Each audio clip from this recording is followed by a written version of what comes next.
There's something nostalgic about Myrtle Beach. Maybe it's the boardwalk, the beach umbrellas lined up across the sand, or just the energy that comes with a place like this in the summer. Over the next few days, Myrtle Beach gave us a little bit of everything. From surfing lessons and long beach days, to boardwalk shopping and food, late night rides, fireworks, and non-stop summer energy.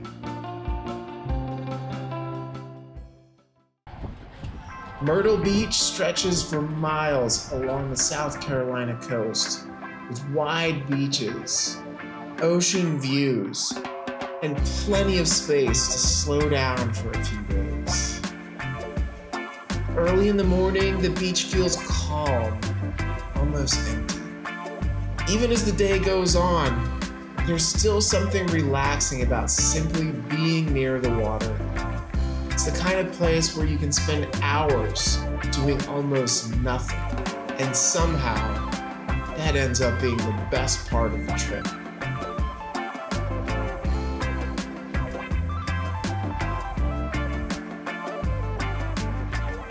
One thing we were really looking forward to trying in Myrtle Beach was surfing, so we signed up for a lesson with Jack's Surf Lessons. On the sand, it looked pretty simple.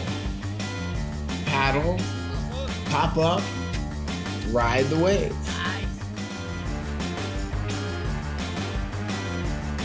In the water, not quite as easy.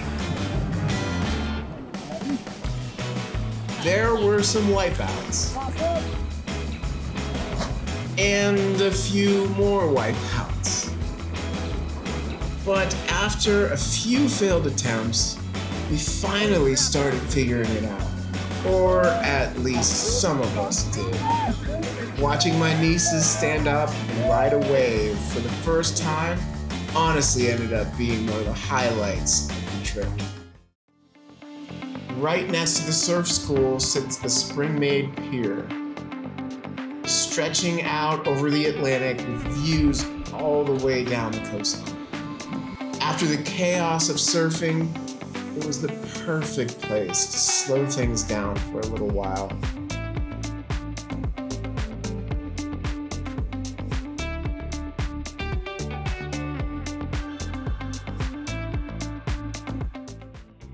Back near the center of Myrtle Beach, the boardwalk feels exactly how you'd hope it would. Arcades, rides, people biking along the ocean. Just enough chaos to make it all fun. And of course, ice cream was a non-negotiable. Although somehow we escalated from ice cream to this absolute monster of a shake.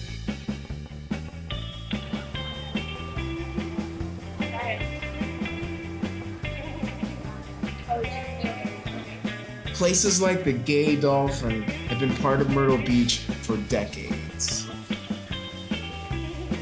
Inside, it's part souvenir shop, part time capsule. Packed floor to ceiling with shells, beach memories, and things you definitely did not plan on buying. At night, Myrtle Beach changes completely.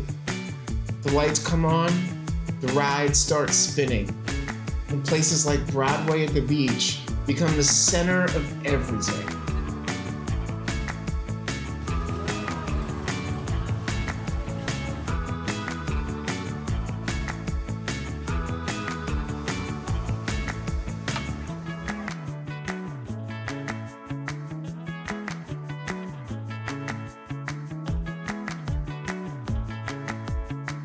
From above, you can really see how much this area turns into its own little world after dark.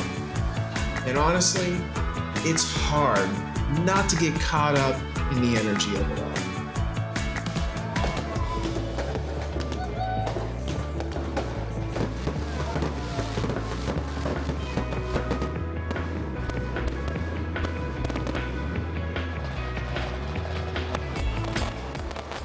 But one of the best parts about Myrtle Beach is how quickly you can escape the crowds. Less than an hour away, Huntington Beach State Park feels like a completely different world. Quiet marshland, wildlife, empty stretches of beach, and a slower side of the South Carolina coast that's easy to miss if you never leave the main strip. Hidden inside is Atalaya Castle, a former winter home built in the 1930s by sculptor Anna Huntington and philanthropist Archer Huntington. The architecture feels almost out of place along the beach, with brick hallways, open courtyards, and old studio spaces tucked inside the walls. Walking through it now, it feels pretty quiet, but you can still imagine what this place must have looked like decades ago.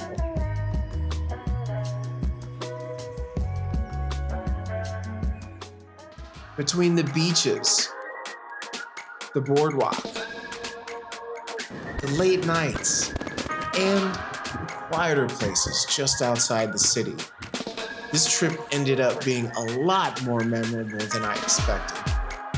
And sometimes that's really what travel is all about. Not finding a perfect place, just finding moments that you'll remember later.